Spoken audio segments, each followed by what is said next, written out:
contre l'impossible roman noir vaudois. Éditorial de La Nation du 20 février 2026 par Félicien Monnier. Des enquêtes de l'inspecteur Perrin par Michel Bory à celles de l'inspecteur Auer de Marc Woltenhauer, en passant par Demi-sang suisse de Jacques-Étienne Bovard, le pays de Vaud ne manque pas de littérature policière.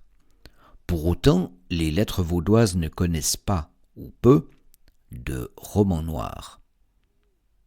Ne s'agit-il pas de la même chose, me demanderez-vous ? Les romans policiers voient un chevalier blanc rétablir un ordre harmonieux perturbé par un événement extérieur. Sherlock Holmes et Hercule Poirot sont les modèles indétrônables de ces héros du bien et de la vérité. Le roman noir adopte la perspective inverse. Le sceau du désordre y marque irrémédiablement le monde et des anti-héros tentent en vain d'apaiser une société violente, opaque et écrasante. Histoire d'amour, retrouvailles familiales ou amitié préservée y sont autant de marques d'espoir, mais ne propagent aucune illusion réformatrice.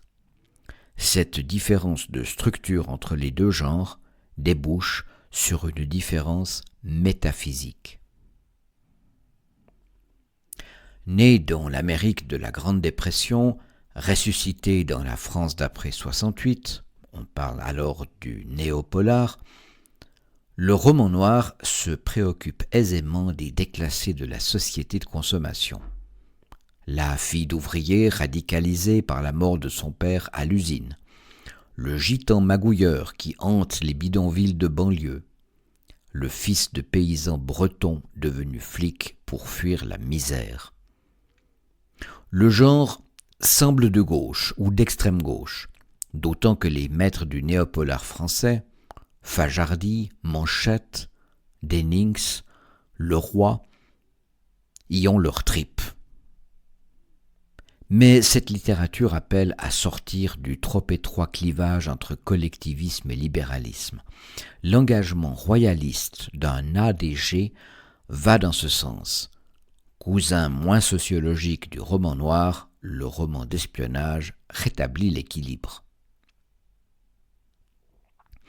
Le schéma narratif de la cavale meurtrière y est récurrent.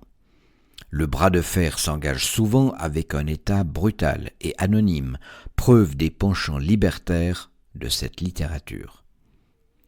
Si elle joue presque toujours un rôle, l'autorité politique est lointaine, relayée par des commandos de la mort, des brigades parallèles ou des conseillers occultes. Que le genre ait connu une renaissance dans la France des Trente Glorieuses ne surprend pas. La Ve République dissimule mal ses bas-fonds derrière les ors de ses palais. Les barbouzeries africaines des anciens de l'OAS, les manches de pioche des services d'ordre des syndicats, les magouilles mafieuses des partis, la violence de groupuscules extrémistes fréquentés par de futurs cadres politiques durant leurs études, révèlent une compromission permanente de l'État avec les forces d'en bas, un recours ordinaire aux zones les plus grises de l'État de droit.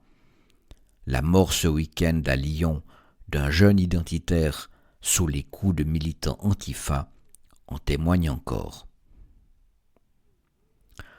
Le genre romanesque a pour mission de se glisser dans les interstices laissés par les livres d'histoire, de psychologie ou de politique. Pour sa part, le roman noir parle de l'homme concrètement acculé à la fine barrière qui sépare en toute chose la civilisation de la barbarie. On dit que les peuples heureux n'ont pas d'histoire. N'aurait-il pas non plus de romans noirs ? En littérature vaudoise, l'espace demeure à peu près vide entre les obscurités campagnardes poisseuses de Chessay, le dernier prix Rambert était encore dans cette veine, et des romans policiers qui ressemblent trop souvent à des guides touristiques. Le genre souffre de la conviction populaire que de telles histoires invraisemblables dans notre pays de cocagne fleurbont la métropole éloignée. On pense chez nous que tout le monde est ami, les autorités proches du peuple et les fonctionnaires scrupuleux. Ces préjugés ont du vrai, heureusement. Mais les ressorts du roman noir sont universels et les mœurs sont fragiles. En démocratie, où la prise et la conservation du pouvoir sont un enjeu permanent, il y a toujours des voiles à soulever. La violence politique se passe très bien du sang. Depuis quelques mois, la matière ne manque d'ailleurs pas. Une plume la saisira-t-elle ? Après la lecture de cet éditorial, nous vous rappelons comme d'habitude que La Nation fournit chaque 2 semaines d'autres articles intéressants et que si vous n'êtes pas encore abonné, eh bien c'est peut-être le moment de le faire sur notre site internet www.ligue-vaudoise.ch.